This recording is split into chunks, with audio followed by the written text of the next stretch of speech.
Welcome back to day 8 of our 30 days of daily play challenge. In honor of the daily play, my new 365-day art journal to reignite your creative spark, we are working on making our mark. So experimenting with brush pens, different pressure changes, building muscle memory in our hands so that as we get into the calligraphy prompts and the calligraphy exercises, our hands are not like, what are you doing to me? I haven't actually put pen to paper in ages. So this is kind of designed to ease us in and build some muscle memory so that we can confidently get started with calligraphy very soon. Yay! Okay, so today on prompt 8, we're going to be experimenting with circles. And I know that circles are something we all know. Maybe you love circles, but this is a bit of a different type of prompt. I want you to be able to think differently about something that might feel really familiar. So let's switch to my desktop here. So now let's experiment with circles. Just like with lines, we can all draw a circular shape without thinking twice. The goal here is to think about it, to play with it. Going slowly, draw 2 different spirals. One that starts in the middle dot and spirals out. Over here, starts in the middle, spirals out. Okay. And one that starts on the outer dot and spirals in. And then we're going to ask ourselves, which one did you prefer and why? So again, if this is a new to you tool, the Tombow Fudenosuke brush pen, then I would recommend experimenting with the brush pen and your pressure changes as you're working on your circles, paying attention again to that reminder from day 5 on paying attention to the sensory experience of creating these lines. Super important. We're not just making lines. We want to pay attention to the actual effect that it can have physiologically to activate 2 senses that we're not used to using at the same time, which is our visual and our motor skills. So I think I'm going to change it up and I'm going to use my paintbrush today.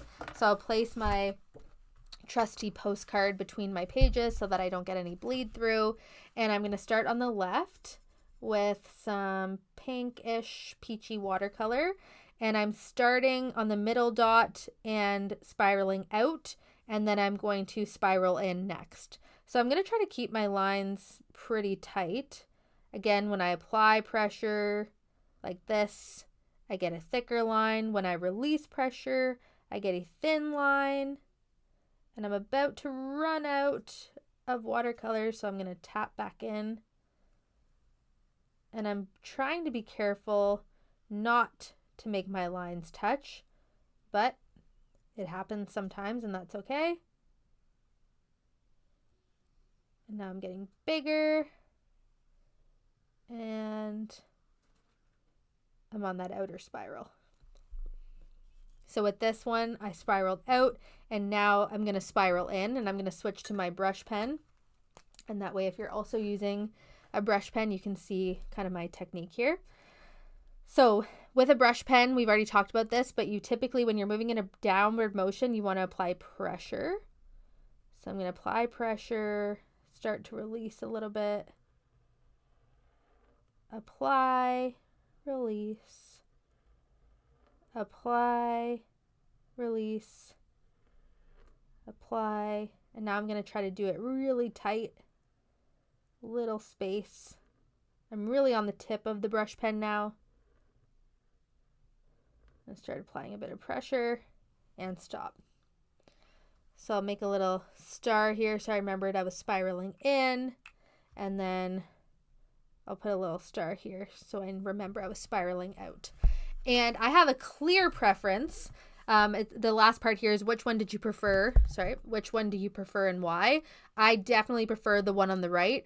This one felt a little bit awkward trying to move out, especially with a paintbrush. And this one, I felt pretty confident and in control the entire time. So I would say I would prefer this one, but this one was more of a challenge. So it depends what kind of mood you're in on which one you'd prefer more. And then I wrote at the bottom here, if you still have room on the page and the spark to continue, experiment with doing the same exercise again, this time keeping the lines closer together rather than farther apart. So again, I was kind of experimenting with a little bit of both, but if you want to do this exercise again, maybe the entire time, you're doing a very, very tight spiral, and this is going to be great for your muscle memory because you're in control the whole time. Applying pressure, releasing pressure, applying pressure, releasing pressure. And you're trying to keep relatively the same spacing between each spiral.